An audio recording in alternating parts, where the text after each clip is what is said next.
At my mother-in-law's birthday dinner, I accidentally spilled sauce on the tablecloth. She stood up and slapped me, right there in front of everyone. I turned to my husband, hoping he'd defend me, but all he said was, "Apologize to my mother or don't come home." I walked out. When I got home, my phone had 45 missed calls, and that, yes, was only the beginning. Here is part 1 of the rewritten story in English, based on the new characters and setting you've requested. This version is approximately 1,000 words, optimized for emotional pacing, clarity, and voiceover narration. I used to think silence was the same as peace. For 3 years, I kept my head down and played by their rules, thinking that if I stayed quiet long enough, they'd finally accept me. But that night at the ranch, the night she slapped me, made it clear. They never would, and I was done pretending. The Sanders estate sat on over 400 acres of manicured land just outside Fort Worth, the kind of place where the roads were lined with magnolia trees and the gates were taller than the house I grew up in. I remember pulling up the long gravel driveway that evening, rehearsing my smile in the rearview mirror. It was Joanne's birthday. My mother-in-law, or as she liked to call herself, the matriarch. Inside the main house, everything sparkled. Chandeliers, silverware, wine glasses taller than my palm. Women wore pastel dresses and pearl earrings. Men wore boots polished like mirrors. I wore a navy blue dress I'd borrowed from a friend. Simple, safe, unimpressive, just like me in their eyes. Elliot was already there when I arrived, my husband. He stood beside his mother, laughing at something one of the oil execs had said. When he saw me, he gave a quick nod. Not a smile, not a wave, just a nod, like a stranger recognizing another stranger across a room. I tried not to let it sting. I'd gotten used to that version of Elliot over the years, the one who became someone else around his family, colder, smaller, sharper. "Naomi," Joanne called when I approached, her voice sweet as syrup, loud enough for everyone to hear. She gave me an air kiss on both cheeks and said, "Do try not to knock anything over tonight, dear." It was a joke, I think. People laughed politely, and I laughed too, because that's what I did around them. I made myself small, harmless, invisible. Dinner was served on a long cedar wood table that looked like it had been carved out of a single tree. I was seated at the far end, 2 seats down from the help, while Joanne and Elliot sat at the head, toasting to family, faith, and legacy. I nodded along with the speeches, smiled at the right moments, and let the white wine dull the ache in my chest. When the main course came, some sort of venison with blackberry glaze, I offered to help pass the side dishes down the line. One of the servers handed me a dish of creamed spinach, and I stood up to reach across to the next guest. That's when it happened. My heel caught on the edge of the rug. Just a tiny misstep, but enough. A splash of sauce landed on the edge of the tablecloth, Joanne's hand-embroidered Irish linen. The entire room went still. Forks paused. Glasses froze mid-air. Joanne slowly stood from her chair. She looked down at the cloth, then up at me. And then she slapped me. A sharp, open palm crack across my left cheek. Not a theatrical slap. Not the kind you'd expect from a high society woman with too much wine. This one had precision, intention, practice. I stumbled back a step, stunned. No one moved. No one gasped. They just watched, like it was part of the show. "Clumsy little girl," she hissed us. "Clean it up." I turned to Elliot. His face was blank, controlled. I waited, praying he'd stand up, say something, be my husband. Instead, he said, "Apologize to my mother, or don't come home." There it was, a sentence that severed whatever was left of us. I felt heat rise behind my eyes, but I refused to cry. Not here, not in front of them. I grabbed a cloth napkin from the table, wiped the sauce off the tablecloth as best I could, then gently dabbed the corner of my mouth where her ring had cut my lip. I didn't look at Joanne. I didn't look at Elliot. I simply walked out. The air outside was heavy with the scent of wild grass and something burning in the distance. Mesquite, maybe. I walked the gravel driveway in silence, my heels crunching each step like punctuation. When I reached my car, I sat behind the wheel, hands shaking. I didn't drive away right away, I just sat there. Breathe in, breathe out, don't cry. When I finally started the car, the engine sounded too loud. Everything felt loud. My heartbeat, the headlights, the guilt. Or maybe it was shame, the kind you carry after you realize you've betrayed yourself by staying too long in a place where you were never welcome. It was nearly midnight when I got back to my apartment in Dallas. I kicked off my shoes, dropped my purse on the kitchen counter, and went straight for the bathroom. I stared at my reflection. My hair was perfect, my makeup barely smudged, but my cheek was red, still hot. My phone buzzed on the counter, once, twice, then nonstop. I walked over and picked it up. 45 missed calls, all from Elliot, a few from Joanne, a few from unknown numbers. I didn't answer any of them, but the texts kept coming. Don't make this worse than it already is. She didn't mean it that way. You embarrassed her in front of her guests. We need to talk now. I dropped the phone back on the counter and stared at the floor for a long time. They weren't calling because they felt guilty. They were calling because they were afraid of what I might say. That's when I knew. This wasn't just about spilled sauce or a slap or a ruined evening. This was about control, and they'd just lost it. I didn't sleep that night. I lay on the couch with the lights off, staring at the ceiling, listening to the faint hum of the refrigerator and the occasional car passing outside. My phone buzzed every few minutes, lighting up the dark room like a warning flare. I refused to pick it up. They didn't want to apologize. They didn't want to make things right. They just wanted me quiet. At around 2 a.m., I finally checked the messages.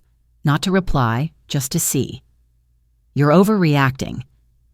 You know how my mom gets when she's stressed. Let's not make this into some kind of scandal. This is family. We handle things privately. And the worst one, from Elliot. If you love me, you'll drop this. I stared at that line for what felt like forever. I read it again and again until it made no sense. Love, he said. As if love was silence. As if love meant letting his mother strike me and then asking me to pretend it didn't happen. I turned off my phone and buried it under a couch cushion. The next morning, I woke up with a dull ache behind my eyes and a sour taste in my mouth. I hadn't cried yet, not really, but I could feel it building, like a storm gathering behind my ribs, not sadness, rage. I stood in front of the bathroom mirror. The redness on my cheek had faded into a soft bruise, barely visible under the skin, but I could still feel it. The sting, the humiliation, the heat of 40 people watching and doing absolutely nothing. My apartment, usually a comforting space, felt small and brittle, like one wrong breath would crack everything. I made coffee, sat at my kitchen table, and pulled out an old spiral notebook I hadn't touched in years. It used to be a journal, then a recipe book, then a place to write poems I never finished. That morning, it became something else, a record. I opened to a blank page and wrote at the top, "What they've done." I started listing everything I could remember. Every moment Joanne made me feel like I didn't belong. Every time Elliot stayed silent when he should have spoken up. Every digging. Every insult disguised as advice. Every moment I swallowed my pride just to keep the peace. I wrote for hours. My handwriting started shaky, then grew more deliberate. I filled pages, then more. There was the Christmas when Joanne accidentally forgot to buy me a gift, then laughed about it in front of everyone. The Easter dinner where she introduced me to guests as Elliot's charity project.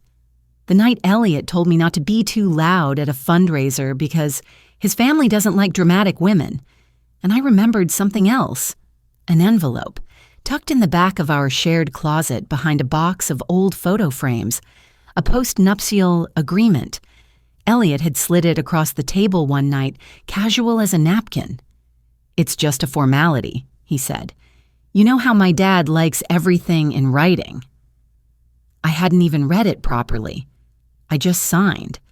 Now I realize that paper might be the only thing keeping them tied to me, and the only thing they'd use to cut me loose if I fought back. That afternoon, I left the apartment and went to the Legal Aid Center downtown, a quiet building tucked between a thrift store and a closed-down pharmacy. Inside, it smelled like old paper and too much coffee. A woman named Margaret sat behind the front desk, gray hair pulled into a bun, sleeves rolled up, eyes sharp as glass. "I need to speak to someone," I said. "About?" "Abuse," I said softly. "Not fists, not always, but still abuse." She nodded, motioned for me to sit. We talked. For nearly an hour. I told her about Joanne, about the slap, about Elliot, the silence, the pressure, the messages, the fear I hadn't realized I'd been living with. She didn't interrupt. She didn't look shocked. She just listened. When I finished, she folded her hands on the table and said, "Naomi, what you're in isn't marriage. It's a system, one designed to keep you quiet and controlled. But systems like that, they fall. Eventually." I blinked at her, unsure what to say. She leaned back. "The question is, do you want to be there when it does?" I walked out of the center with Margaret's card in my pocket and something heavier in my chest. Clarity. They weren't just trying to control me.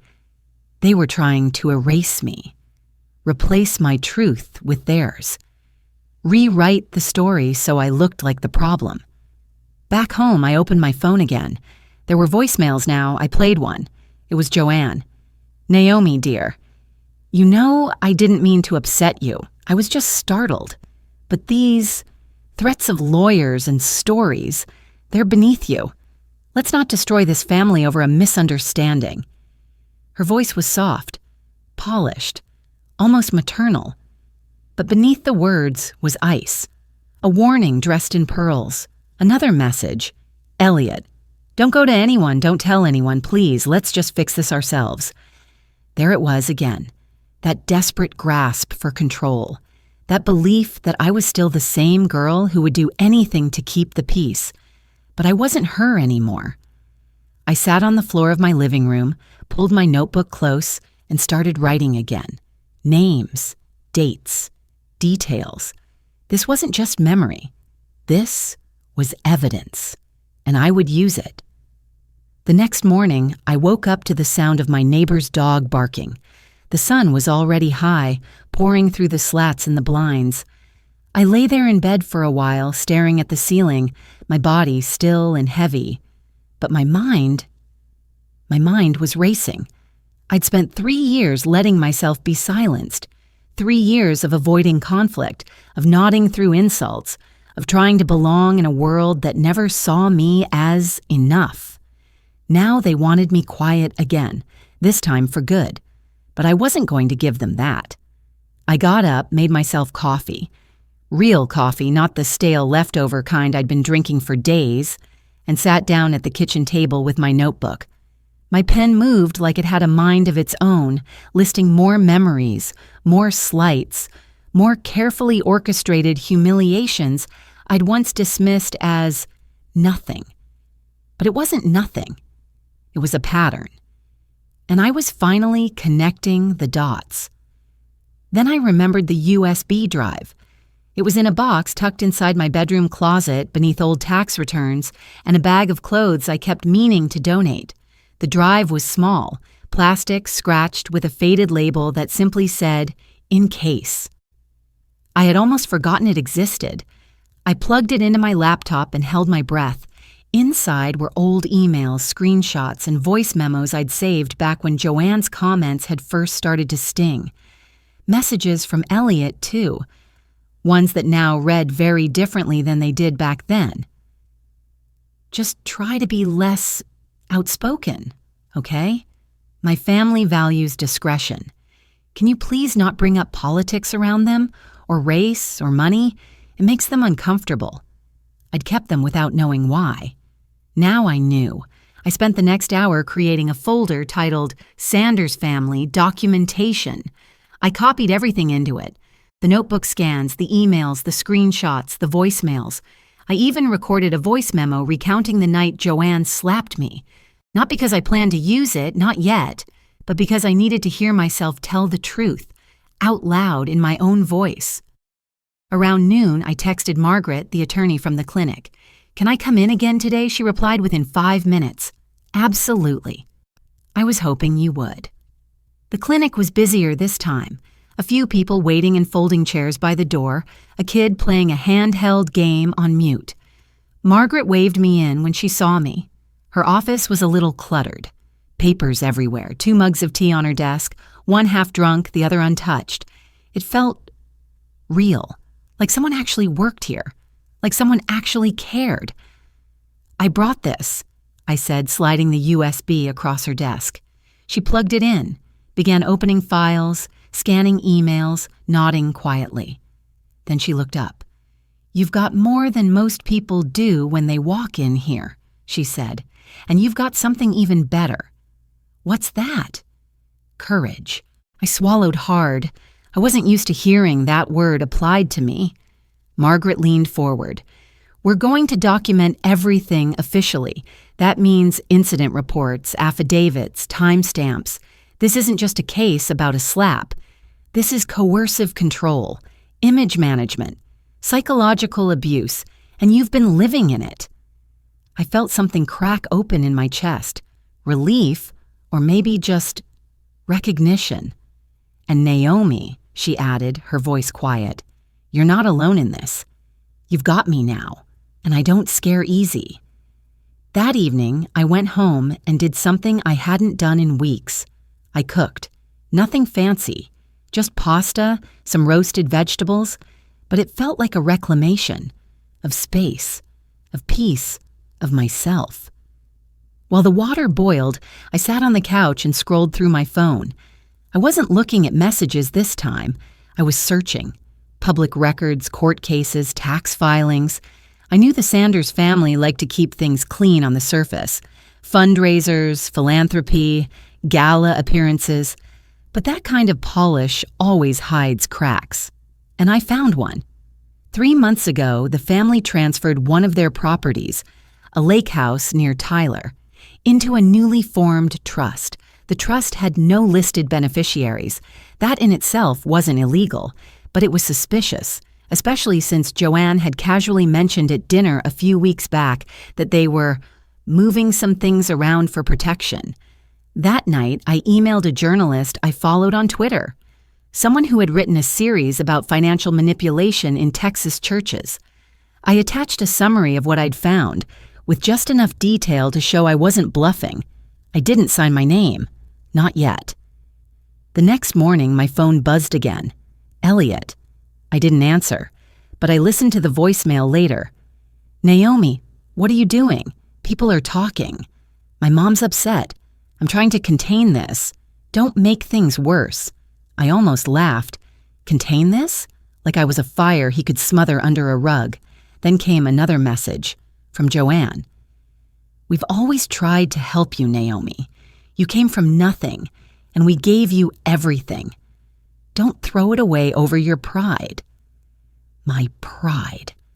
That word echoed, as if wanting dignity was some kind of character flaw, as if being slapped, silenced, and cast aside was the price I should pay for being included. By evening, I had a plan forming. Margaret had connected me with a local domestic violence advocate who offered legal resources beyond what the clinic could provide. They recommended I begin preparing for a restraining order, not just against Joanne, but potentially Elliot too, because silence wasn't peace. It was strategy, and I was done being strategic for their sake. I sat back at my desk, opened my notebook to a blank page, and wrote, "If they want war, they picked the wrong woman."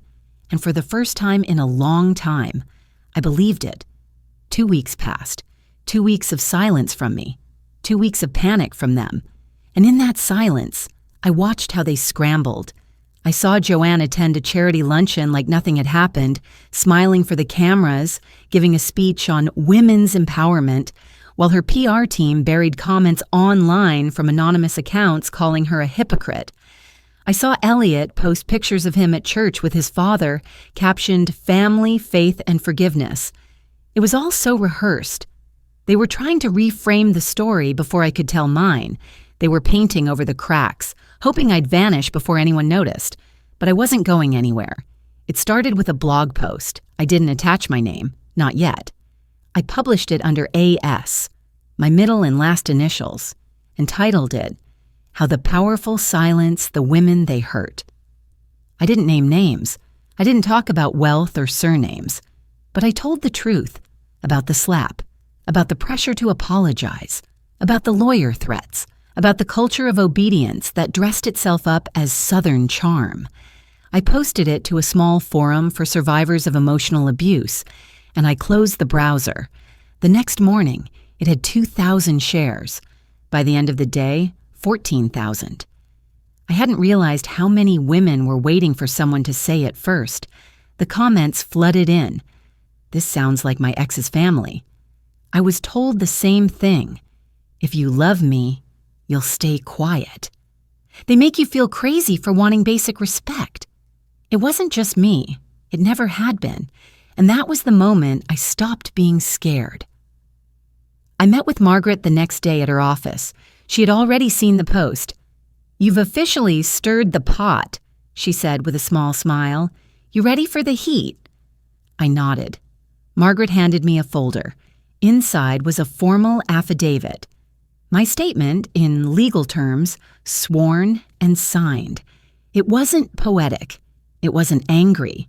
It was just the truth, on paper, backed by dates and documents. That's what scared people like Joanne the most. Facts. Not screaming, not drama. Receipts. We filed for a protective order that afternoon. Just in case. Not because I thought Joanne would come after me physically. She was far too careful for that. But Elliot, he was unpredictable now. His texts had shifted from pleading to threatening. "If you keep doing this, it's on you. I won't be able to protect you from what's coming. I'm warning you, Naomi." I sent every message to Margaret. Every single one went into the file. That weekend, I agreed to meet a local journalist.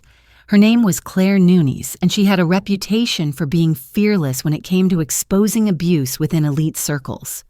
We met at a tiny coffee shop in Oak Cliff. She wore sneakers, a denim jacket, and had a tiny scar over her left eyebrow that made her look like someone who'd already survived a few fights.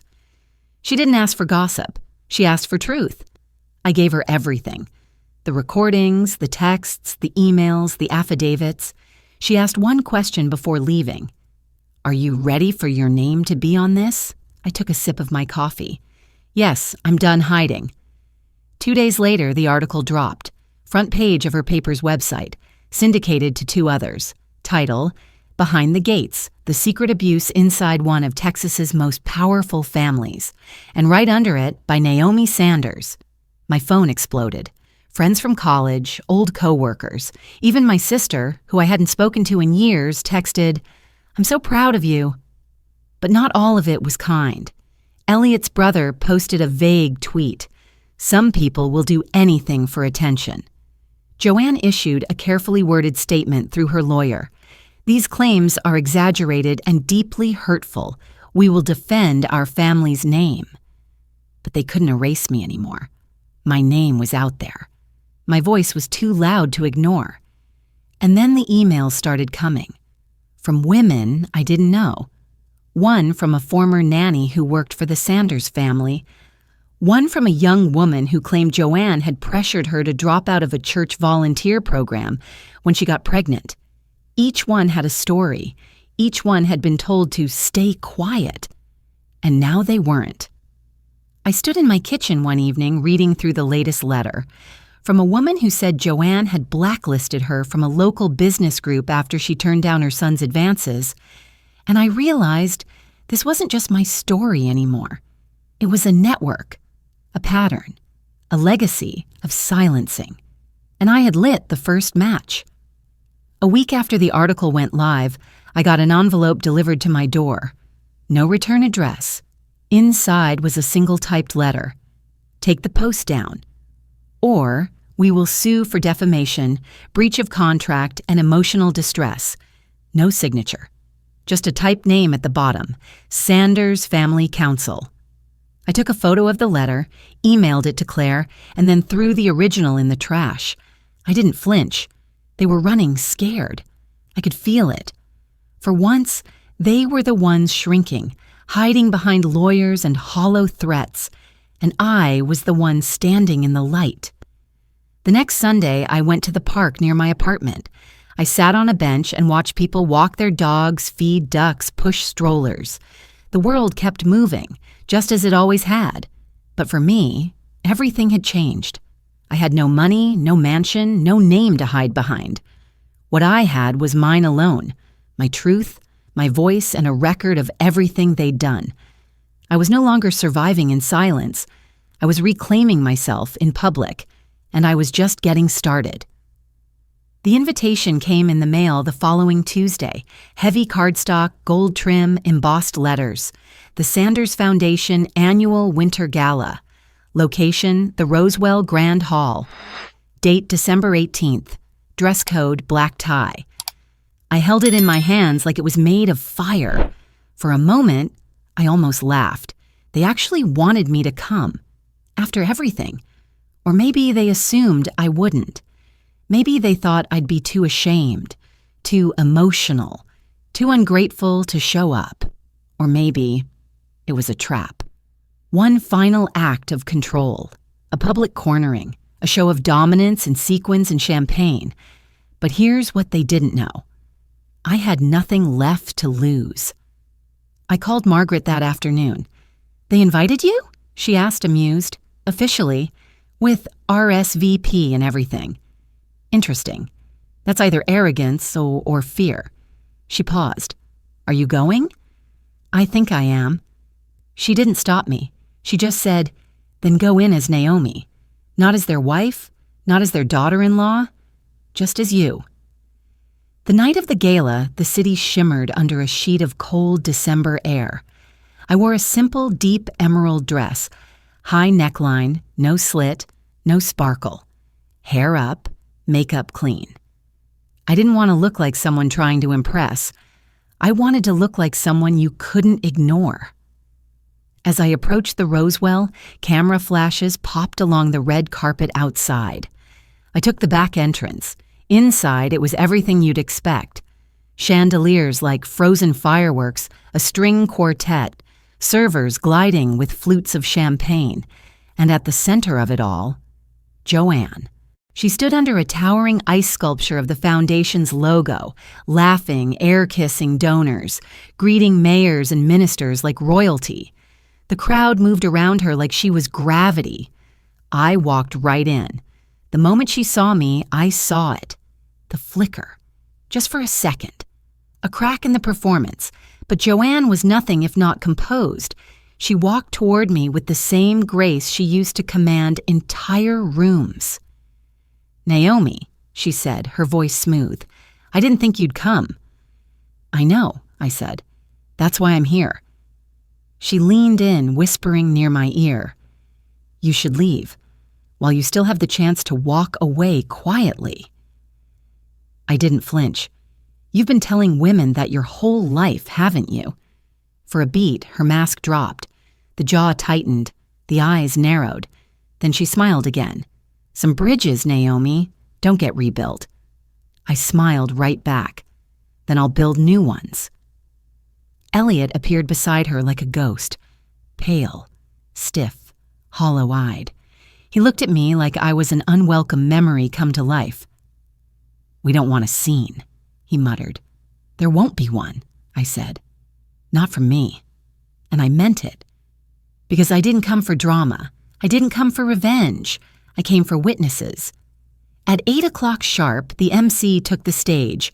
A young man in a tuxedo with too much product in his hair.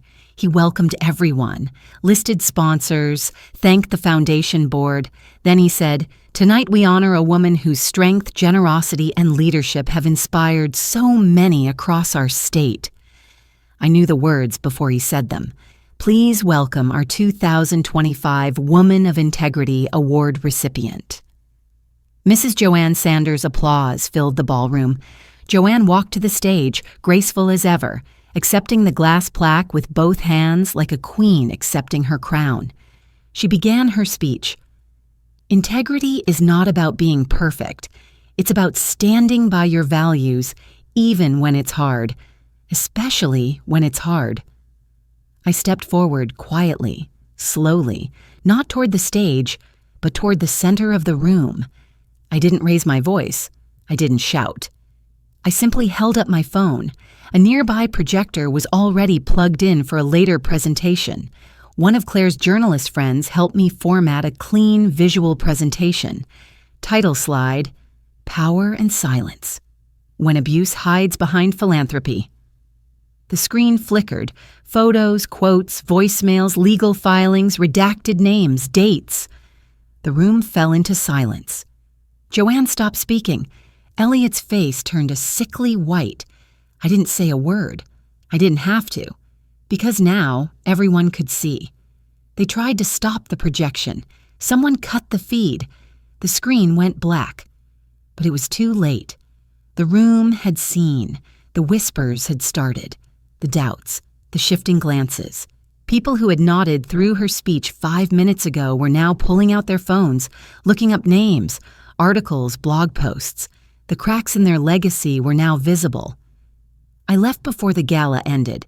I didn't need to watch them fall apart in real time. That was never the point. I just needed them to know. I was not afraid anymore. Back home, I sat on my balcony, wrapped in a thick coat, sipping tea as the cold air bit at my cheeks. I thought about my mother, how she once told me, "Some people build their kingdoms out of silence. Tear down the silence and they have nothing left." She was right.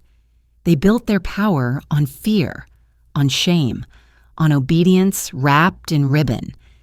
But now, I was louder than their secrets, brighter than their lies, and stronger than their silence. Naomi didn't just survive the Sanders family's silence, she shattered it. Through quiet resistance, truth, and unshakable resolve, she reclaimed not just her voice, but her worth. This wasn't a story of revenge. It was a story of rising, without rage, of choosing truth when others chose image. If you've ever been silenced, dismissed, or made to feel small, let Naomi's journey remind you, you are allowed to speak, you are allowed to walk away, and most of all, you are allowed to begin again. Thank you for watching. If this story resonated with you, don't forget to like, share, and subscribe. And remember, your story matters. Always.